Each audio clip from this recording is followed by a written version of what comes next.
criticize me, really fine. Condemn me constructively, really fine, no problem.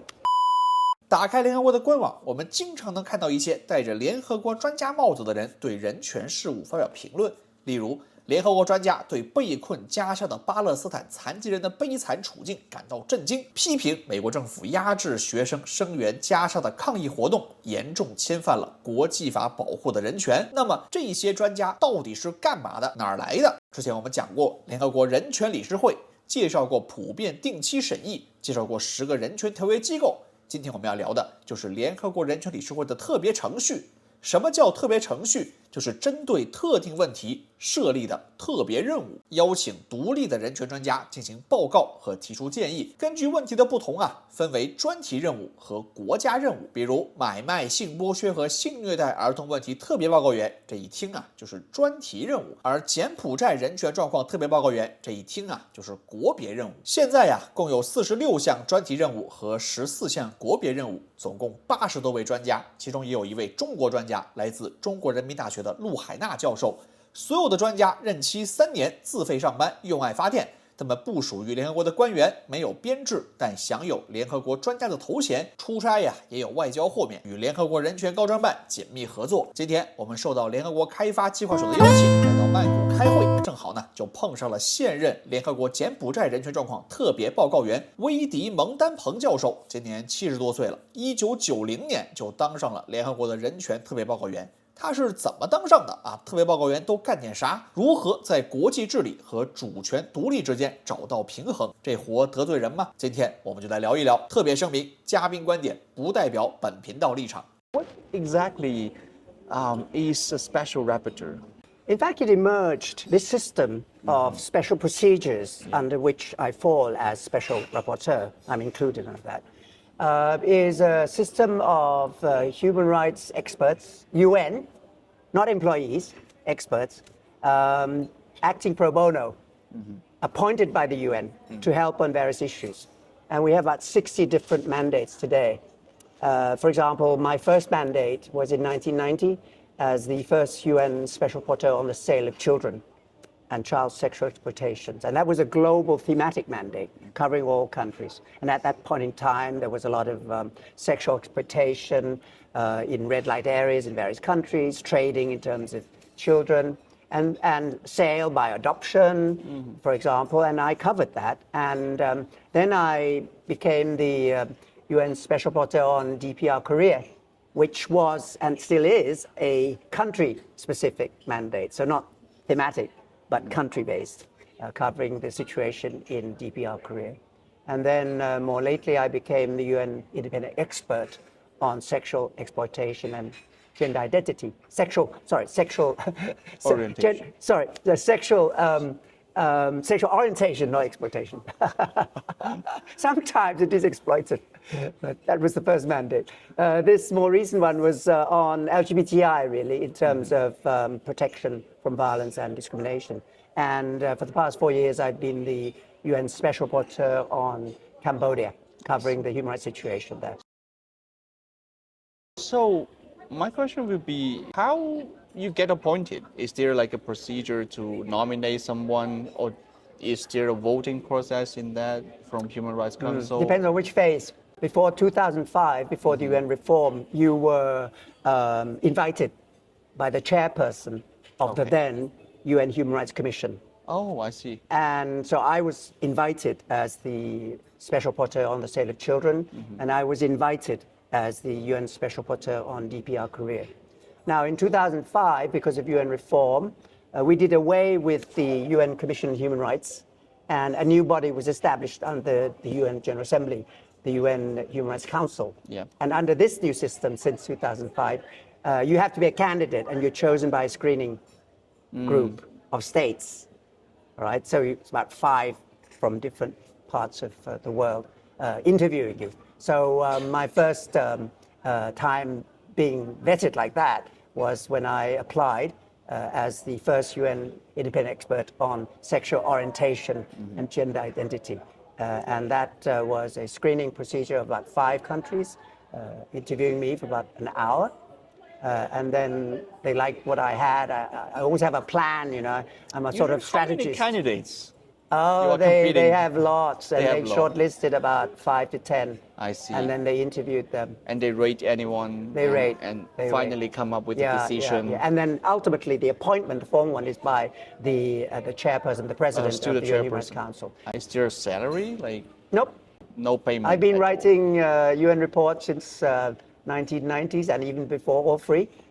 Basically, But they cover your transportation? they or- cover when you travel. I see. But they didn't cover my trip here today. I should charge them a lot, actually.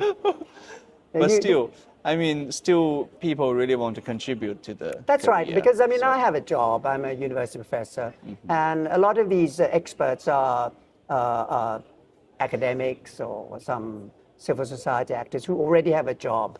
Otherwise, you can't really do it because it's a volunteer job, and it takes time. Own reports myself, and there's a sort of imprint because I play a lot with words. So all my reports have wordplay. If you look through them from the 1990s till now. Even the new report on Cambodia has a title. You know, UN reports don't have titles like that very often. Yeah. So I posited my title, and it's called Electoral Lights and Women's Rights. I wanted this to rhyme. So, like, does this title you can make your own decision, or it should be decided? Pretty well, but subject to some editing. I see. So it has to fall under the mandate, though, which is my mandate is promotion and protection of human rights in Cambodia at the moment. And the way I angle the report is slightly with a particular focus per year. So last year, the previous report was on measurement of human rights indicators. You make the choice. I made the focus choice. I made the every choice. year. And that's going to be different from the general UN report. All right. Whereas this It year I is, said yeah. I wanted to do focus on women's rights, particularly from the political angle. And next year, I can't tell you yet. Do you think, like, condemning a country or condemning some persons could help to make some changes, or how would you coordinate with, for example, Cambodian government or other international partners to promote the human rights? The first element to remember is that it's not targeted to condemnation necessarily. Sure. It's the way you do it. So the mandate, any mandate, 60 mandates at the moment from the special procedures, special rapporteur, independent expert, or working groups, we do 4 things. Number 1, monitor the human rights situation. And you can monitor it with different shades. You can be slightly more critical, slightly more commendatory, slightly more facilitative, slightly more constrictive in terms of your analysis. And then you're going to be read beforehand by the UN editor anyway. And hopefully you've written the report. You know, that's the other one. But I write my report 100%, type my own. Secondly, you do the country visit. And this past year, I went to Cambodia twice, very useful, very cordial, pleasant meetings with all the big people. And very importantly, field visits. My specialty is to visit prisons and youth detention centers to try to open them up. And some of them are not bad. Whereas the ones that are not so good, you try to elevate them in terms of improvement. You know. So you're welcome to, like, Well, visit. there's a certain protocol, and that is you don't go to a country unless you're invited. There's sure. no intrusion. So You're anyway, only it's there not if a you're invited. Secret one. It's just Yeah, like an you open cannot go visit. secretly. I you never do. You're still, like, I mean, the government welcome you to come. It's a and to- respectful exercise. I see. All right? Rapporteurs like me, we don't enter a country formally without invitation. But you might go to an academic seminar, but I then see. you should inform the country first. But we're talking about official visits. Sure. And I went twice this past year. Third one is communications, and that's to take complaints from victims and to act on their behalf. And that can lead to various modalities, like it might be a letter to the country concerned or to the stakeholder concerned. It might be to a business sector that's also exploiting whatever. And that might be a sort of... Transfer to you, or the no, letter? we do the letter. You send the We letters do the out. letter to the Okay. government or the stakeholder on behalf of the victim On behalf after of the checking all the information. And that's one way. It takes several weeks. Or you can do an urgent appeal when there's a life-threatening situation. And this is all sort of quiet diplomacy behind. and you don't know it until a certain few weeks have passed. There's a sort of time lag before you become public. Or if it's very much a sort of a concerning situation, you might do a press statement publicly within a few days. But then you should inform the government. That's normally what we read That's on the what website. you do, and that's informing the government first. It doesn't just appear like that. It's informed the government first, and the government may like it or not like it. It depends on the tone of the communication. So I always say, I'm a friend of human rights. I'm your friend, and it's better to have constructive criticism from a friend, and that's my philosophy. So I hope I'm polite. I try to be polite, and I'm always very respectful of the countries that I cover. But like, different special rapporteur might have different ways to do, right? It's not a question of just right. It's a question of art. It's how artistic you are in communicating. And I put a lot of that in terms of emphasis of how you conduct yourself. And I think those who have longevity and credibility conduct themselves in a certain credible way as best we can with different stakeholders, government, non-government, intergovernmental organizations. And it's a long-term process if you want to be there for a long time. And I've been doing this for 30, 40 years now. So if I understand correctly, for example, you write a report and you will send a report to the host country first, and maybe they have some feedback. Yes. Right? They like it or dislike it. If they dislike it, will you change something or? Not necessarily. Not necessarily. They can have a separate report. Okay, they will like how? They just. So you enter publish. I always tell them, publish separately as an addendum. See. So you might. But often they're late. You see, I'm not late. I can't. I have to finish like that. But so the there's responses a deadline are sometimes. for you. Oh, definitely. And I write everything myself. I'm usually early. That's how I plan it.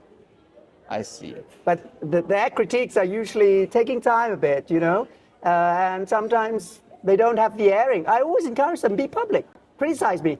Really fine. Condemn me. Constructively. Really fine. No problem. No problem at all. And that's the third role, very important, communications on behalf of victims. And the fourth one is general support and cooperation with different actors. So I may be supporting NGOs, I may be supporting the government in terms of activities. And the current mandate also falls under technical cooperation, technical assistance. When it comes to like inclusive justice, or when it comes to the current situation, what's the challenges in front of us? I think it's quite simple in a way, in terms of theory, and quite complicated in terms of practice. Number one, it is not only justice as linked with human rights, it's justice as linked with democracy, peace, and sustainable development together with environmental protection. Democracy, peace, and sustainable development will know that there are graduations, there are different steps that you can take, and it's certainly not just condemnation. I always commend countries first when they do good things.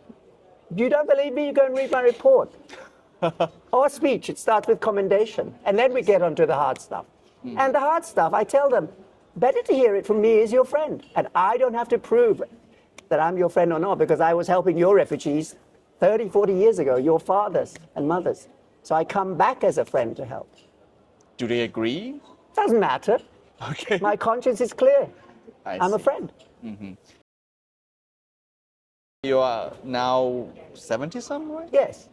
So it's in many countries, it's like a retired age, but you are still a professor, you fly here, there, you are still a special rapporteur, you write, you type, right? So how you be like so energetic? What's your motivation? Yesterday, when we had a session on access to justice, I used the word spiritual. How do you sustain your spirit? And it's not an age thing. It's how you feel mentally, psychologically, and beyond the self. I mean, I'm just, humbly natural. No operation or anything, just gray hair. No problem, but I think my brain's all right. My heart is okay. My hand is okay. So it's head, heart, and hand together. That's what I use, irrespective of age. And I'm continuously growing. I'm not against age, but it's not an age thing. I'm developing. I see myself as a catalyst for change. So I use that spirit, strength, energy to catalyze. So I had voluntary work in my blood for a long time. And when I started here as a teacher many years ago at Chulalongkorn University in Bangkok, I was also a volunteer. And every week I'm a volunteer, free. I'm a volunteer now. UN's not paying for anything. Yeah, we have told that. You're being paid, but I'm not being paid. No, I'm not being paid. Well, It's also then you should charge the UN. I want to demand from the UN that every minute they take from me, they must put money and good effort, head, heart, hand back to help the community. I will tell them the same. Tell thing. them. Yeah. I charge them very expensively, and I'm not going to take it, put it back for legal aid, legal assistance for rural people and human rights defenders. Hopefully they do. Yeah, hopefully. Thank you. Thank you very much. much. Thank you. Yeah. 谢谢你。